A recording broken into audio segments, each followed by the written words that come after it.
throughout history. Number 15. Flaying. Let's turn the clock back to ancient Assyria, roughly 850 BCE. The ruler Ashur-nasir-pal II was known for his brutal treatment of captives and rebel leaders, but one method created a special dread for victims. Using a special set of knives, the torturers would slowly remove the unfortunate victim's skin, and this was something they practiced a lot. They not only knew how to remove the skin smoothly, but how to keep the victim alive for as long as possible. Oh my god. Oh my god.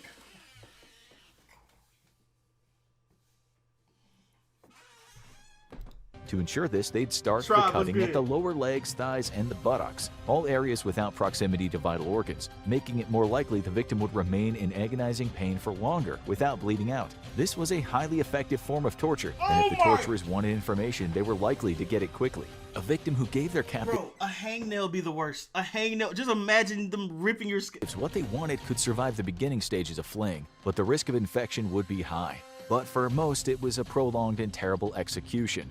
So how long could someone survive a flaying? The combination of blood loss, infections, shock from extreme pain, and hypothermia from exposure to the elements without the protection of your skin means most people could survive few days at the most after being flayed. The skilled Assyrian torturers knew how to remove the skin smoothly, often keeping it in one piece for it to be displayed as a horrible flag of warning. They were clearly proud of their skill, and torture is immortalized in many of their art pieces from the era. And while the Assyrians eventually niggas was barbaric back in the day. passed into history, the method became less common but did not die out. It was a common method of torturing religious heretics in empires for more than 1,000 years, and while using it on a human today would be frowned upon, it's still a common skill for hunters who want to keep an animal's pelt intact for use. But that's nothing compared to what the Persians came up with. Number 14. The boats. Flaying usually kills people after a short period of intense torture, but other methods keep the pain going for a lot longer. When a soldier named Mithridates murdered the brother of the king wanted him to suffer. Sure, the king's brother had been attempting a coup, but it didn't matter. He ordered the soldier to be taken to the boats. This wasn't exile, it was something much worse. The condemned could be taken to a pair of boats, with one lying on top of the other. Holes would then be cut in the boat for the victim's head, hands, and feet, so he would be trapped inside. But then the real torture begins, and it starts with dessert. The condemned man is force-fed a mixture of milk and honey, pumping him full of the sweet mixture until he's nearly to the point of nausea, and feeding him? Left in the sun with the sticky substance drying all over his face and body. And from there, nature takes its course. The sweet mixture starts attracting insects, who land on the man's body and begin sucking it off of him, creating a constant feeling— Sucking it off? This is a paradise. What do you mean torture? This sounds amazing! —of irritation.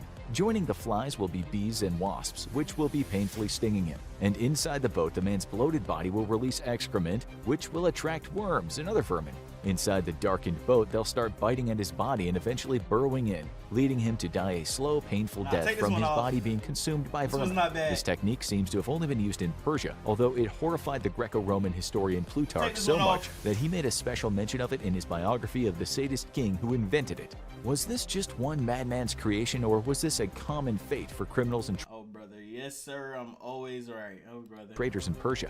The answer might be lost to history. It wasn't the only time animals were used to bring death. Number 13. Poena Kule. Roman law was one of the most advanced systems of law the world had ever— It's literally the first time it was ever right, and congrats. Literally the first time ever seen at the time. And that also meant the judges could get a little more creative. When a judge had a suspect in front of him who had been convicted of killing his father, he decided he deserved more than just a simple execution. And there would have been some surprising supporting characters in the mix. First, the convict would have been severely whipped, and his head would have been covered in a sack, at which point he would have been sewn up into a large leather sack. But he wouldn't be the only one in the sack. He would be joined by a collection of live animals, none of them friendly. At which point the whole collection would be thrown into the water to drown, with the idea that the animals would savagely attack the unfortunate man in their panic as they all sank down to their watery death. What? How do you even think of— what? You now owe me $17. No word on if the animals I'm were not even gonna entertain that. Just shut up. Convicted of anything. But what animals were chosen for this terrible ritual? This varies, but one thing that seems consistent is that they were all capable of causing pain. One common choice was a rooster, whose beak and talons were capable of dealing out a lot of damage quickly. Also common was a venomous snake, who's more likely to bite when panicked. Not even a man's best friend was safe. A wild dog was a common addition. The fourth varies, but several reports point to a monkey being included, which might seem like an odd choice unless you've been attacked by them and seen how quickly they bite and claw. That's gonna backfire because the animal and I would T-bone. One thing is for sure, this wasn't a role any of them were auditioning for. While this was Alright, let's get to the top 3. Let's see. to escape, she was clearly a witch and would be put to death. So how would someone prove their innocence? Simple. Die. If the accused witch drowned, they were clearly innocent and would go to heaven, according to the dogma. Even when the accused wins, they lose. The next punishment has some accessories. Number 3, rat torture. How do you turn rats into man-eaters? The first reports come from Roman Catholic writers alleging torture in the Tower of London during the Elizabethan era. They claimed that as the tide rose and the River Thames rolled in, rats would climb into the prisoner's cell and viciously attack him. Some doubt this happened since rats typically don't attack humans unprovoked, but the reports might have encouraged some people. Because in the 16th century during the Dutch Revolt, someone did manage to weaponize the furry plague vectors. A pottery bowl filled with rats would be placed upside down on a prisoner's body, and hot coals would be placed on top of it. As the bowl heated up, the panicked rats would desperately gnaw at the prisoner's flesh to try to find refuge from the heat. Someone called PETA. It's grotesque and it worked. Rat torture isn't a particularly common form of torture simply because it depended on living animals doing what you need them to do, but the fear that rats create made it an appealing option for particularly cruel dictators, and it made an appearance in military dictatorships in South America during the 20th century. Argentina in particular was infamous for using a retroscope to insert live rats into people and letting the creatures dig their way out. It's mostly a horrifying fact of the past, although in 2010, a man threatened his kidnapped victim with rats to get him to grant his wife a divorce. This next torture is especially horrible because the victim does it to themselves. Number 2, Ubitsume.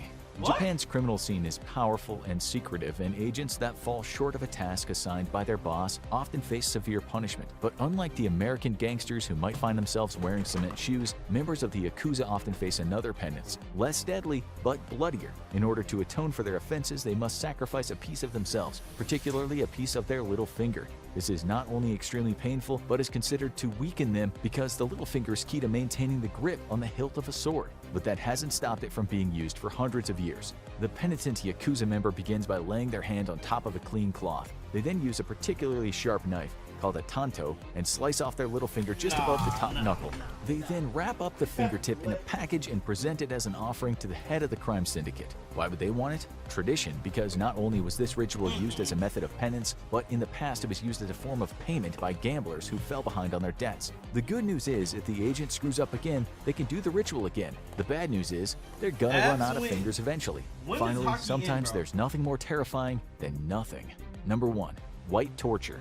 Solitary confinement is torture in itself, stripping someone of all their comforts and isolating them from any human contact. But usually, they at least have a sense of space that they can use to orient themselves. White torture strips them of even that by placing them in a cell of nothingness. The prisoners deprived of color, giving them a cell where the walls, floor, and ceiling are entirely white. Not only that, their clothing is also white, and any food given to them, usually plain rice or porridge, is white as well. Taking this to the extreme, the cell is equipped with bright neon tubes that prevent any shadows from falling on the cell. And the soundproof cell leaves them with nothing but their own mind. And that mind slowly starts going insane. An extreme form of sensory deprivation, this was reportedly used extensively in Iran against political dissidents, who could be held for months or even years in one of these cells. It also showed up in Venezuela, and international human rights groups even accused the United States of using it on accused terrorists in Guantanamo Bay, using goggles and earmuffs to block out their senses. But in all these cases, the facilities are tightly guarded, meaning all anyone has to go on is the reports of the victims. And those are harrowing, with many claiming the extreme sleep deprivation left them unable to sleep even after they were freed, and haunted them for years afterward. What about the children? Watch worst punishments of children through history. 1 month? No, 1 month sounds crazy. Plays on plays on plays, plays on plays on plays. Got my jack jumping all day, jack jumping all day. So no dope, but can show you where the zip's at. Bitch, I'm in the whip. Them niggas making plays on the strip. I can't go a day without hearing some lip. Man, these niggas love this shit. Phone me ringing off the side of my hip. I don't even make a profit off it though.